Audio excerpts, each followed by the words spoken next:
Salut tout le monde. Cette fois-ci, oui, on est le samedi 10 janvier, par une belle journée ensoleillée. Hier, j'ai vécu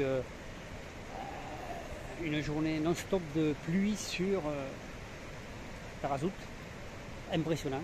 Donc l'OED qui est 350 jours sur de l'année, il est sec. Là, ouais, un jour de pluie dans les montagnes. Vous voyez déjà la couleur de l'eau, ça charrie toute la terre. Et je vais vous amener à la chute. L'an dernier c'était pareil, mais il y avait 3 fois moins d'eau. Donc là je vous amener devant la chute pour que vous vous rendiez compte le volume qu'il y a.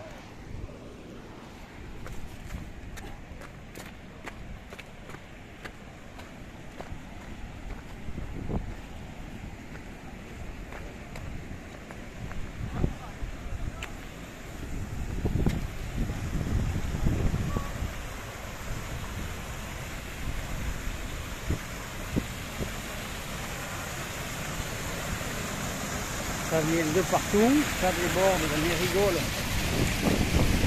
qu'ils ont fait à l'époque pour amener l'eau au village à Aourir, parce que c'est l'Oued qui passe dans Aourir, que j'ai vu tout le temps sec. Et là vous voyez le volume d'eau. Alors dessous il y a un mur en béton, d'habitude il n'y a jamais d'eau. L'an dernier ça dépassait juste le mur en béton, là cette année c'est vraiment du volume. Et vous allez voir les conséquences sur la mer que je vais vous filmer. Vous allez voir les conséquences. C'est assez spécial. Mais là, bien sûr, c'est le miracle à ouvrir. Hein. Là, c'est... je vais voir ça sûrement 2 ou 3 fois par an. Hein. Donc, c'est comme une procession. Quoi. Ouais, c'est comme Lourdes. C'est un miracle.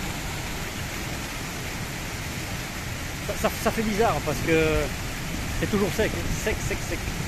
Bon, je vais vous montrer la mer maintenant, ce que ça fait sur la mer, tous ces alluvions, tous ces dépôts de terre qui se jettent directement dans la mer. Assez remarquable. De l'ouest des montagnes là, tout ça c'est à Aourir. Voilà, donc ça j'ai jamais vu, même l'an dernier où il a plu, c'était jamais aussi large. Et ça va se jeter là-bas à la mer. D'où la différence de couleur que je vais vous montrer qui est assez incroyable. Voilà ce que je vous disais tout à l'heure, les différentes couleurs de l'océan par rapport au rejet des eaux de montagne rejetées. Donc ça va plus ou moins loin. Et là-bas, on voit vraiment que c'est impressionnant la différence. Et ça veut dire, même l'eau, on est presque marron. Bleu foncé, bleu clair et vert marron. Donc, plus haut, il y a une énorme ouette qui a donné. Et comme avec le vent et le courant, ça part vers le sud, ça vient jusqu'ici. Et ça coupe la mer. C'est impressionnant. Et alors, on pourrait croire que ça ne vient pas du sable quand on voit loin. Mais quand on voit près, on s'aperçoit que c'est vraiment le sable qu'il y a dans l'eau qui change la couleur de l'océan. C'est fantastique.